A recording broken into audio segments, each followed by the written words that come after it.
What up, fam? Manly Brandon back again. Last time we talked about building a home gym with like some basic equipment. This week I want to talk a little bit about like some extra stuff that you can get, the accessories to your gym, stuff that I feel help me and you may enjoy. And one of the first things I'm going to talk about is a pair of good weightlifting shoes. They provide I have these Adidas ones. They provide really good grip for any sort of leg workouts, and plus just to have moving around in the gym. They're really solid, and make me feel like my ankles are stable and stuff. So I definitely recommend them. So if you got a little extra money, you can grab some. Some people do socks, and that's fine too. But I just like to wear the weightlifting shoes. They help me out. Another easy one for me is heavy bags, gloves, helmets, mouth guards, wraps of all kind, because we like to hit that boxing. Boxing is an amazing cardio workout. It makes you feel tough. Teaches discipline. It's just a fun thing. I have all kinds of gloves. Those are my kid's gloves when he was little. Never getting rid of those. We got the mitts, everything you need to box. And of course, the heavy bag. We got the speed bag over there. Anything boxing, I just recommend hella, and that's going to feed into the next video, which is cardio, because boxing is my favorite form of cardio. But leaving that behind,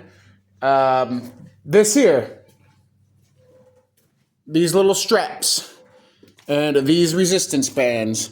All these straps and bands and stuff are really, really good for augmenting exercises, especially calisthenics. So just having them around, I have a bunch of them. I just have a ton of stuff that I bought. But this is stuff, and I use basically all of it. I'm going to take you through all of it. It's just going to be a little bit, maybe a longer video. We'll see. But yeah, those resistance bands are really good for resistance bands push-ups or assisted pull-ups and chin-ups. Throw them on the bars and just get your exercise in. If you can't do one by yourself, work your way up. Start with the heaviest weight, work down to some lighter stuff. And then and that's for any chin-ups and pull-ups. But if you're doing push-ups, start the opposite way. Start with the heavier stuff, work your way up. Or start with the lighter stuff, work your way up to the heavier stuff. And I know a lot of people are giving me shit about this, I got some lifting gloves, because I have little girly hands, and I would like to keep them little girly. They're very soft, and I like that, and so does my lady. So the other thing, I have these straps for deadlift, and then I have these, and I have a bunch of these, is blood flow restriction straps. Now, if you do blood flow restriction training, you know that you can do less weight, and it gives you the similar results in terms of hypertrophy. So definitely worth checking out, just reading about it. I bought these straps, because when I was riding this bike, my legs would go apart, and I was basically pedaling with the side of my feet. And after a while, it got super uncomfortable. So those hold my legs together. I know it's ridiculous, but riding the bike with those actually keeps my legs together. Weightlifting belt. This is standard operating procedure. If you're going to be lifting any kind of heavy weight, have that belt. It'll save you, and it actually adds to your strength, because it takes your core out of the equation. So if you got that, you can lift more and squat more, but don't let it fool you. When you take that belt off, you're not going to be able to lift as much. So don't try to do it in the real world without the belt. I bought this battle rope. This is a cardio situation. I ain't gonna lie, I don't use it much. Some people swear by battle ropes, so I'm not gonna shun it. It's just not really my thing. I said, I used to be in love with the bicycle. Now I'm in love with punching stuff. So battle ropes maybe help with hand speed a little bit, but definitely cardio. It'll wear you out real quick. It'll get you sweating. So I bought this Back Magic at a thrift shop, and that is for laying down and basically popping your back and stuff like that. Has no real gym application, and in fact does not really work well. I didn't spend much on it, so I'm not hating it. Over here, I bought a couple bows because I like to use them to work your back. Fully stretching a bow is a real good back exercise. It works like a row and it's fun. And then I bought arrows so I can shoot arrows at stuff because that's fun too. Like I like to train like a foot soldier in the 1500s. Another thing, and I made these at work, is I have these special bars made up for different angles and grips. You don't need those. I don't even need them. Just something I like to have. They're pretty cool. The ab roller thing, I use it for when I do my overhead push-ups so that if I fall down, I don't break my neck. Then I have a push-up board. Push-up board's not really necessary. I thought my wrists would hurt me more because I was watching videos and be like, oh, if your wrist hurts, oh, if your wrist hurts, oh, if your wrist hurts. Has never once come up, and I do thousands of push-ups a month. And not really an issue for me. But maybe starting out, having that form, maybe it'll help you out, help your wrists. I have the ab station over here. I have like an assisted crunch in case when you're starting out you can't hit crunches. It does help. Crunch is not going to give you abs, but it's like anything. It's a muscle group. Might as well work it out.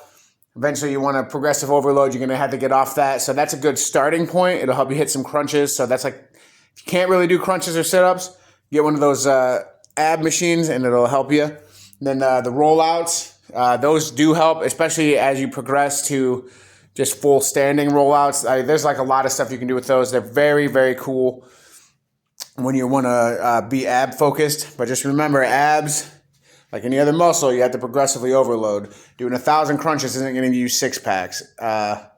Eating 1,000 crunch bars will remove your 6-pack. So abs are revealed in the kitchen and they're made with progressive overload. I also bought a weight rack. My gym's kind of a mess right now. I'm not going to lie. I'm a little embarrassed. But I have been working out in it a lot. So when I'm done, I'm like really tired and I haven't been putting stuff away. Ugh. But yeah, weight rack is good, especially if you have a ton of weights. I always have weights on the bars because I'm the only one who works out here. So I can just put my own weights, it's leave what weight I worked on last. And then it's easy for me to remember. I don't have to write anything down. I'm like, oh, there's 100 pounds on that bar. This time, let's put on more. And then it slaps them on and I know. And that's what I did. So yeah, there's like lots of little cool gym accessories you can get. Like I got these clocks to do my breaks. I do 1.5 minutes in between each set, and there's no real consensus on how long you should go, and 1.5 minutes may not even be enough. I really don't know, but it's what I do, and it's been working for me, and I'm able to stay consistent. I also really, really recommend like a book. Like I have a bunch of these books, workout trackers, so you can keep track of your progress as you go, writing down everything. I had the apps. I just don't like inputting everything in the apps. Easier for me to write stuff down. The apps may be better for you, and they work really well. I also have these whiteboards so I can keep track of my sets of each exercise I do. I try to do at least 16 of everything. I noticed there's no abs down there. I have not been working out my abs lately because I'm waiting for them to be more revealed. Then I'm going to get them popping. But that's just me. I'm like spending more time on other stuff. So yeah, that's bad. But a lot of my exercises do incorporate abs, but I only count ones that I hit straight up. So any compound exercises, I only count towards the main exercise that works out. So if I'm doing push-ups, that's a chest exercise to me, even though it does shoulders and triceps. It doesn't go on my count. It only goes on my chest count. So then I have my workout list of stuff that I'm capable of doing out here in the garage gym so that I can set up my workouts. Yeah, that's the world of gym accessories is outrageous. There's lots of useless stuff. Find stuff that you like that like works for you, because what works for you may not work for everyone else. There could be some stuff that I showed you that like absolutely knocks it out of the park for me. But when you try it, you're like, what is this guy on? It's really about feel and what you're into. Can't really go wrong with like this is like a piece of equipment, but like I consider the total gym accessory stuff, like getting the pull-up bar and getting the weight bar and stuff like that. That was all good. It came with The cardio attachment, I will never use that because I have a bike already.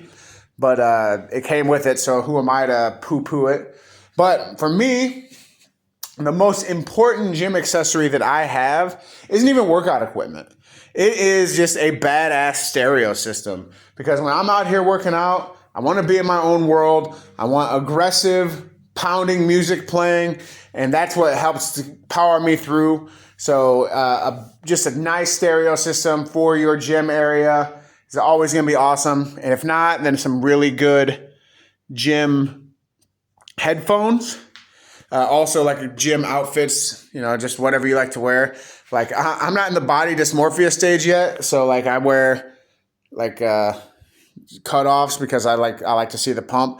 But some people, they get to the point where they're like, I'm just so small. I'm just gonna wear hoodies again. But I'm coming down from weighing 400 pounds to being 200. Like I want to show off my body, extra skin and all. Like I just love it. So it's gonna be different for you too. But whatever your fitness goals are, get like an outfit that makes you feel comfortable. Like I like to do sweatpants and like a sleeveless shirt. Shorts, always going to be a good one. Like I said, the gym shoes. I have these Adicross track shoes that I like Adidas stuff. They're not a sponsor or anything, but I mean, I do like their stuff. These weightlifting shoes, I actually use in my boxing shoes too because they have a lot of good ankle stabilization and they grip the floor really well. So I like them too for the boxing aspect. But yeah, those are some gym accessories that I think that every gym should have. Or at least if you want to work out like I work out. So hopefully that helps with the last you building the home gym and accessorizing the home gym. Maybe it'll show you that it's not too expensive to get started on your own. The only person standing in your way is you. And the only place that success... wait, what is it? Hold on. This is a good saying. That success comes before work is the dictionary. So... whatever, I'm sorry. But yeah, you guys take her easy and enjoy the fitness. Peace.